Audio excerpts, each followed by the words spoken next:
to introduce someone I just met. Is Kyra Anderson, who will be reading next, and she has edited a collection of prose and poetry by parents of children on the autism spectrum to be published in late 2009. She's written a first draft of a novel and is currently working on a memoir. And Kyra's so grateful to have found Dory's workshops soon after moving to this area last fall, and she's been inspired by the writing she hears in this wonderful studio and is invigorated by the feedback she receives.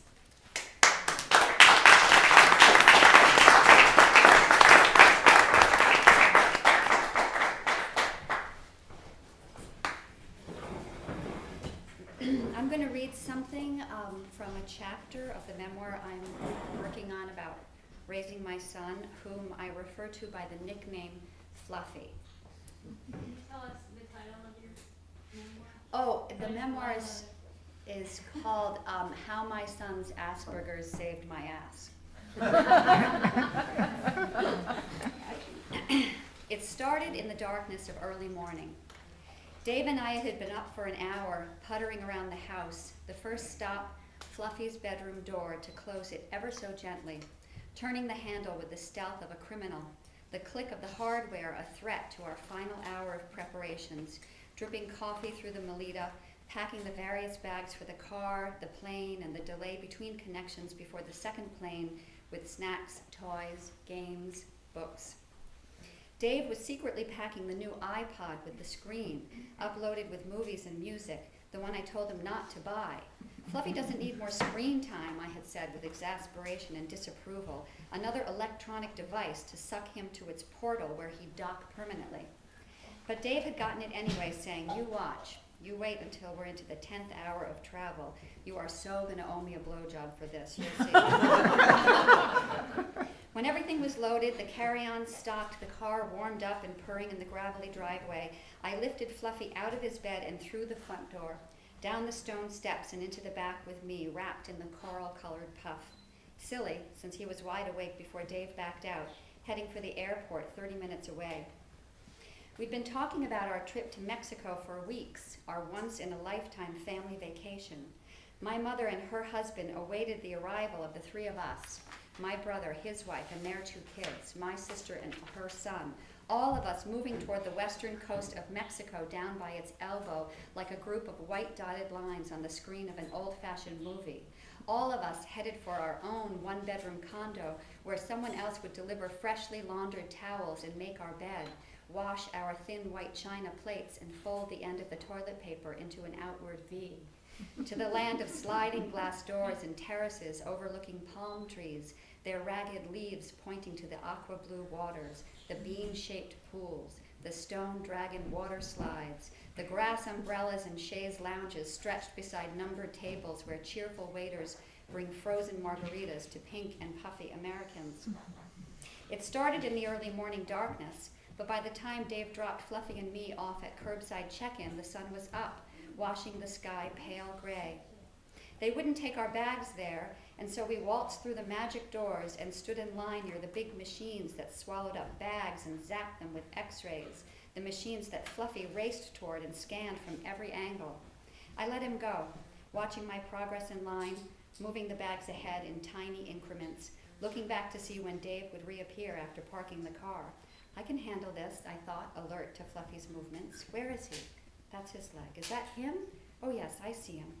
The line advanced. I transferred responsibility of our bags to the blue-suited woman in thick mascara. The first leg went quickly. We met my sister and her son at the airport after check-in. The excitement of the destination propelled all of us with ease, the promise of a ginger ale, the focal point for Fluffy. Not one, but 2, we had decided after much debate, since the rule was 1 ginger ale per plane ride. But since we would have 2 plane rides that day, he could have 2 ginger ales. And on the way home, Mom, can I have 2 ginger ales on the way home too? Yes, I said, this so far, the highlight of the trip for him. More than the resort or the chance to order poolside quesadillas or to feel a caressing warmth against naked shoulders or plunge into the salty sea. 4 heavenly ginger ales in the space of 8 days and 7 nights. We were scarcely in the air before we began our descent. Fluffy clasped the clear plastic cup and gazed through the beige effervescence to the tiny window and marshmallow clouds below. Our layover was in Newark at breakfast time on a Saturday. We needed to make our way from one terminal to another, through vast halls and numerous moving sidewalks, careening carts driven by homicidal teenagers, throngs of travelers advancing and bisecting us in never-ending currents like migrating schools of fish. It had been nearly 5 hours since we left the house, and we had at least 8 more to go. Loudspeakers made recorded announcements at irregular intervals. Sound ricocheted off stone and glass surfaces, bouncing through interior space to the ceiling and flickering fluorescent bulbs hanging at every angle. We stood too long at the open doorway of a packed airport restaurant, waiting. There were tables, but we were not allowed to occupy them until we got the wave from our harried hostess.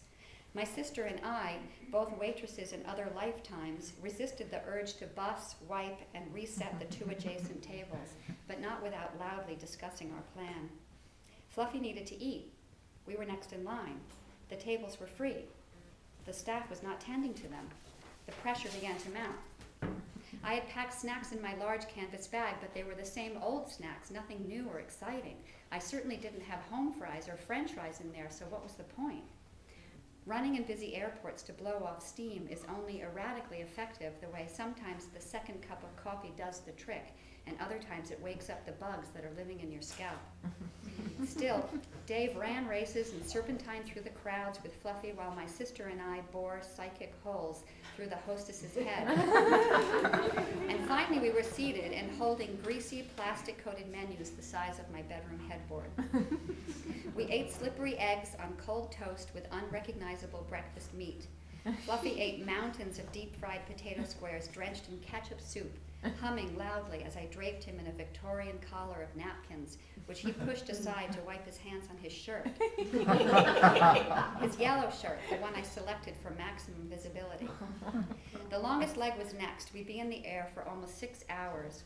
An additional security check was required because it was international travel. We skipped and hopped down the clacking linoleum, making it into a game. Who can find the luggage symbol? Where's Terminal C? My bags were too heavy. The straps were digging into my neck. I was peeing in my pants, just a little, but I dared not stop to go to the bathroom. I felt parched, but I dared not stop to find water. I just wanted to get through the next security check so we could claim a corner by the gate and hunker down. The fleeting image of the shiny new iPod hibernating in Dave's pack coughed in my mind. We didn't bring the stroller. Fluffy was getting tired of walking. He wanted to be picked up. This was impossible. He was showing signs of sensory overload. For him, this looks like he's drunk. His body gets loopy and off-center. He barrels into things, people, surfaces in an attempt to feel his body, to know where it is. He vocalizes like he's on a roller coaster, which I imagine is how it feels, like the ground is swelling and receding, the walls coming forward and away. His jaw needs feedback, and so he chews things, his sleeve, my sleeve, and licks things, the window, the black divider tape that corrals us humans into aisles, the metal handrails groped by Ebola caseworkers the world over. The kind of connection I have with my son means I feel what he's feeling. I can't prove this to anyone, and perhaps it will hang in the air like a misspoken thing, like a personal detail one wishes had gone unsaid, but it's true.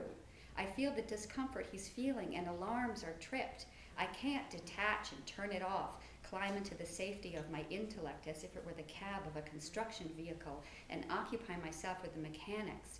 Know that he will be okay, that this won't last, that we will not be in the airport for the rest of our lives, that eventually we'll get to the gate, the plane, our destination. I'm not worried for me. I can see with grown-up eyes and hear with filtered ears and accurately coordinate my physical actions, but my body feels his fear. Signage pointed us to our final checkpoint. Our suitcases were precariously piled on a cart. We wheeled around the last corner. A stupendous line of fellow travelers extended on either side of us and seemed to be at a dead stop. There was some problem with one set of x-ray machines. We all stood close together, my sister, nephew, husband, and me, united in our sense of urgency and impotence as we surveyed the number of people to be scanned and attending purses and knapsacks to be examined, the keys and coins and shoes to take off, and aside and deposited into those trains of black tubs, wheeled into machines that broadcast images of hairbrushes and toiletries to blank-faced attendants. We weren't going to make it. It suddenly occurred to me to ask to go to the front of the line. I'd never done this sort of thing before. Every once in a while, if Fluffy was having a particularly hard time, I might quietly mention to the concerned or questioning or condemning onlooker, he's got sensory issues, or he's got some developmental delays. But we'd never been in a situation where it was clear we could not follow the rules. Stay here, I'll be right back, I said, and jogged to the front of the line. Fluffy tried to come with me, and there was some difficulty keeping him back with Dave. He wanted to know where I was going, knocked over a divider, dropped to the floor. I found the person in charge, a stout woman wearing a gray vest and a scowl, carrying a walkie-talkie the size of a shoebox. I said, "My son has autism. We can't wait in this line." And surprisingly, she said, "Okay, just come up. Get your stuff and come right up." Come right up. It was that easy. I wondered why I hadn't done that before. Dave, Fluffy, and I broke off. My sister and her son stayed behind. They shooed us away. "Go ahead, go, go. We'll catch up with you at the gate." We wheeled past the line, past looks of incredulity, annoyance, disgust, longing. There was whispering, murmurs of tisk-tisk from those who had been standing near us in line. "Get control of your kid. What a brat." "He's not a brat," my sister said. "He's on the autism spectrum." "Oh, how awful." Pitying looks now, shaking heads. "It just makes you thank God for your own kids," they said, clutching their chests in relief. On the other side of the machines, we felt liberated. Fluffy hadn't eaten anything but essentially ketchup since he'd gotten up. The excitement mixed with novelty, mixed with sensory assault had seen to that. We arranged our cart and made room for him to climb onto a perch, securely nestled between our luggage. Dave set out on a McDonald's mission, returning with Happy Meal, plastic landfill toy, Mad Cow Burger, and more fried potatoes. He rummaged through his pack, withdrew the iPod, plugged in the headphones, and harnessed them over Fluffy's ear. He took off his ball cap, tightened the strap, and clapped it atop Fluffy's head, and that's how he remained until we boarded the plane. I looked at Dave. He stood tall, hands folded across his puffed chest, beaming at me. I smiled back and raised my eyebrows up and down suggestively. He was so getting a blowjob on this trip. Maybe two.